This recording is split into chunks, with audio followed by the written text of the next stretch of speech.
croeso I gyngerdd buddigwyr Eisteddfod Rhithwir Gwasanaeth Cerdd Ysgolion Gwynedd a Môn.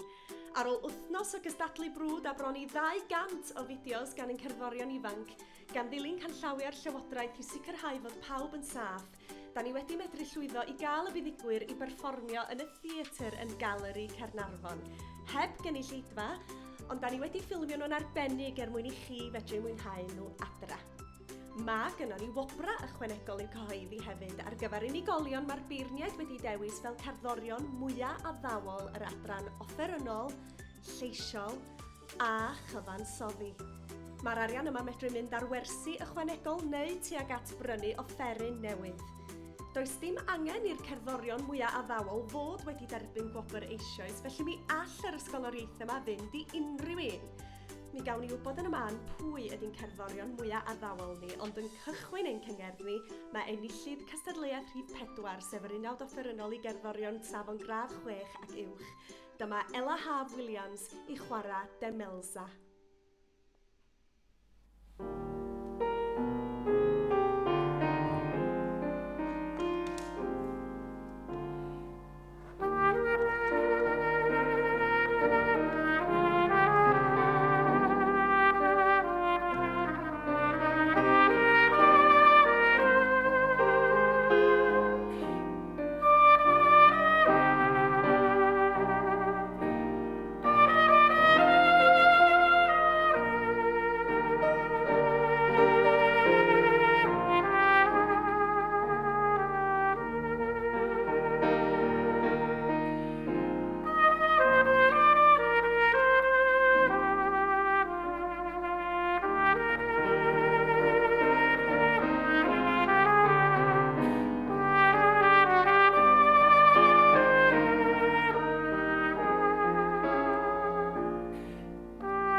Mared Williams a Dafydd Jones o ddybeirniaid yn yr adran lleisiol, ac i gyhoeddi pwy ydy canwr neu gantores mwyaf addawol yr Eisteddfod, dyma Dafydd. Wel, cyn i mi gyhoeddi pwy fydd yn ennill y wobr mwyaf addawol yn yr adran lleisiol, gai gymryd y cyfle yma i ddiolch i'r holl gystadleuwyr, eu cyfeilyddion a phawb sydd wedi bod yn brysur yn ei hyfforddi yn barod ar gyfer yr Eisteddfod, mewn amgylchiadau gwahanol iawn i'r arfer. Wel, ar ôl trafod a chrafu pen, mae Mared a fi'n gytun ar enillydd y wobr. Mae'r enillydd yn gantores ifanc sydd yn dangos addewid i'r dyfodol, ac roedd ei pherfformiad hi wedi cyffwrdd Mared a fi'n. Felly, yn ennill y wobr mwyaf addawol yn yr adran lleisiol, mae Leisa Mair Lloyd Edwards. Leisa, llongyfarchiadau ti di ennill ysgoloriaeth y cerddor mwyaf addawol. Sut ti'n teimlo? Rili hapus. Bechod, dwi'n siŵr bod chdi wedi gwirionedd. Wel, ysdi ennill dy gystadleuaeth i hun, do? Do.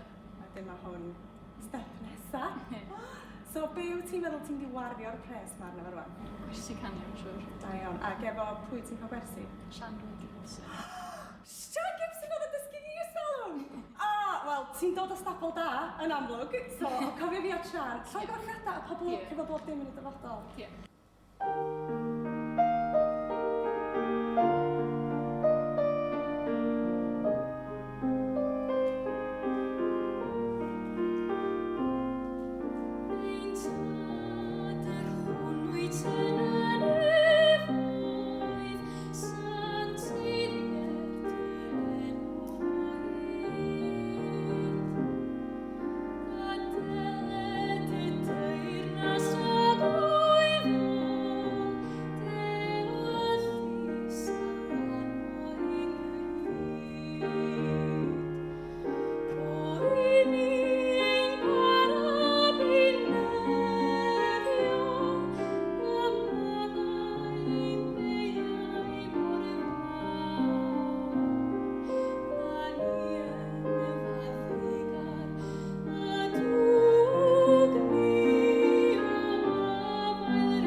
At y cyfansoddwr mwyaf addawol awn ni nesaf, dyma ein beirniad Richard Vaughan i gyhoeddi'r enillydd.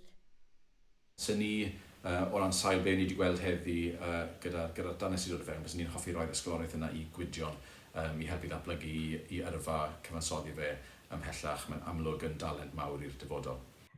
Llongyfarchiadau Gwydion, chdi ydi cyfansoddwr mwyaf addawol yr Eisteddfod Rhithwir. Rwy'n deitha fi, be mae ennill yr ysgoloriaeth yma yn olygu i chdi? Wel, yn dweud, yn onest, wrth gwrs, mae'n anrhydedd mawr ennill yr ysgoloriaeth yma. Dwi'n falch dwi wedi gallu cael ysgoloriaeth yma oherwydd cyfansoddwr yn amlwg eisiau bod yn y dyfodol, a dwi'n meddwl bod hwn yn mynd i fod yn fuddiol ar gyfer fy nyfodol i mewn cyfansoddi. Ffantastig. A mi wyt ti mynd i'r coleg ym mis Medi i astudio cyfansoddi, os dwi'n cofio'n iawn? Yndw, dwi'n gobeithio mynd i Coleg Cerdd Brenhinol yn Llundain i astudio cyfansoddi. Ffantastig. Rwan, atgoffa fi rwan, am be mae'r darn buddigol yma, concerto i ffidil a cherddorfa ydi o, de? Deitha fi eto, be ddaru ysbrydoli di? Wel, dwi'n meddwl beth agos nath ysbrydoli'r concerto oedd ffrind i mi o'r enw Alexander Croft, sy'n ffidlwr ffantastig. Nes i gyfarfod o 6 mlynedd yn ôl bron. A o'n i jyst i synnu efo be o'n gallu neud, a o'n i isio sgwennu rhywbeth ar ei gyfer o. A nes i sgwennu rhyw ddarn, ond o'n i'n hapus efo hwnna, felly nes i sgwennu concerto efo, a dwi'n hapus efo darna, a dwi'n gobeithio mod i i blesio fo fo darn. Dwi'n siŵr fod y ffrind di yn chefft iawn bod chdi di sgwennu darn. Dwi'n edrych ymlaen iawn yn arw i gael clywed y darn yn fyw rhyw ddiwrnod, a pan fydd y premier yn digwydd, dwi eisiau tocyn y set friends, please. Llongyfarchiadau mawr i chdi unwaith eto, Gwydion. Diolch yn fawr iawn.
fedrwch chi fwynhau concerto Gwydion yn llawn ar sianel YouTube Gwasanaeth Cerdd Ysgolion Gwynedd a Môn.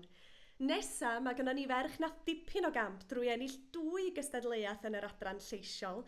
Dyma Lois Anna Parry i ganu un o glasuron Caryl Parry Jones.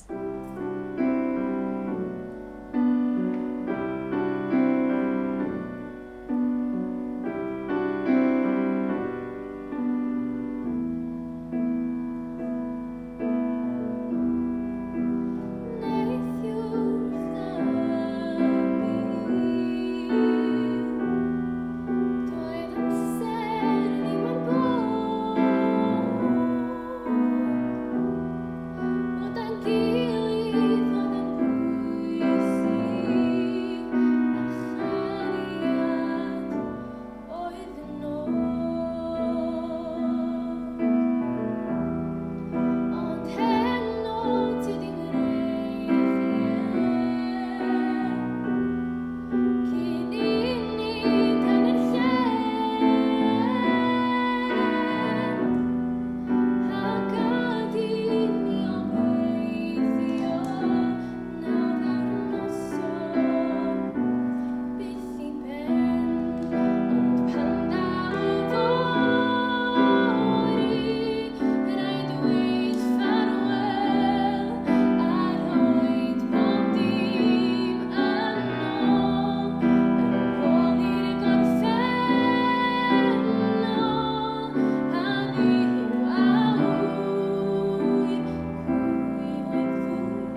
ola, gadewch i ni weld pwy ydy'n offerynydd mwyaf addawol ni yn ôl ein beirniaid Catherine Thomas a Rhiannon Pritchard. Dyma Catherine hefo'r canlyniad. Diolch yn fawr iawn i bawb aeth ati i gystadlu yng nghystadlaethau offerynnol yr Eisteddfod Rhithiol. Mae Rhiannon Pritchard a minnau wedi mwynhau gwrando ar dros 100 o berfformiadau dros yr wythnosau diwethaf. O achos cynifer y cystadleuwyr yn yr adran offerynnol, mae'n bleser gennym i gyhoeddi y bydd yna 2 wobr i'r perfformwyr mwyaf addawol. Am chwarae hynod gerddorol ag eiddfed, hoffwn longyfarch, Ioan Griffith Owen ac Emma Cerys Buckley. Wel, Ioan, chdi di perfformiwr ifanc mwyaf addawol ni. Sut ti'n teimlo am hynna? Teimlo'n really excited a hapus. O, ffantastig. A be wyt ti'n mynd i'r wario'r pres ma lle? Ar gwersi corn. Lyfli. Efo pwy ti'n cael dy wersi corn? Mrs Jones, Margaret Jones. Mrs Margaret Jones. O, wel, mae'n lwcus iawn o dy gael. Di ti'n stiwdant arbennig, dwi'n siŵr. Llongyfarchiadau masif i ti. Diolch.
Llongyfarchiadau i ti, Emma. Ti'n un o'r perfformwyr mwyaf addawol ni yn yr Eisteddfod Rhithwir. Llongyfarchiadau, sy'n ma'n teimlo? Teimlo'n gres, dwi'n falch iawn o fi. O, ffab. Mi ddyla ti fod. Rwan, wyt ti wedi cael amser i feddwl sut wyt ti'n mynd i wario'r pres ma? Dwi'n meddwl am gael gwers hefo Carol Thomas, a herwydd dwi eisiau mynd i Caerdydd i'r coleg. Lle dda. Dwi'n meddwl wrach Catrin Finch hefyd, dwi'n siŵr eto. Spoiled for choice. Ffantastig. Pwy sy'n dysgu chdi ar hyn o bryd?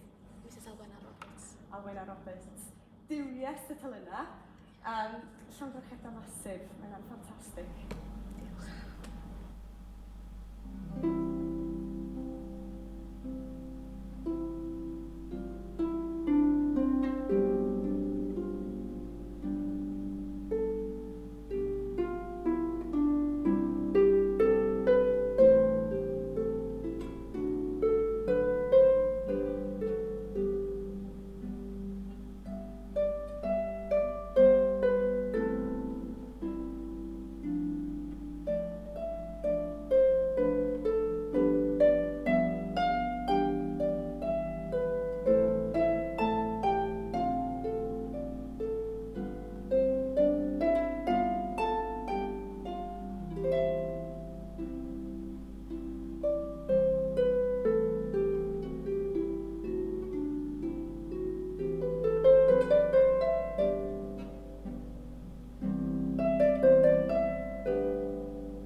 Lerys Buckley yn cloi ein cyngerdd ni. Gobeithiwch bod chi wedi mwynhau, cofiwch ddilyn ni ar y gwefannau cymdeithasol, llong gyfrchiadau mawr i'n cerddorion ifanc ni a diolch i chi gyd am wylio.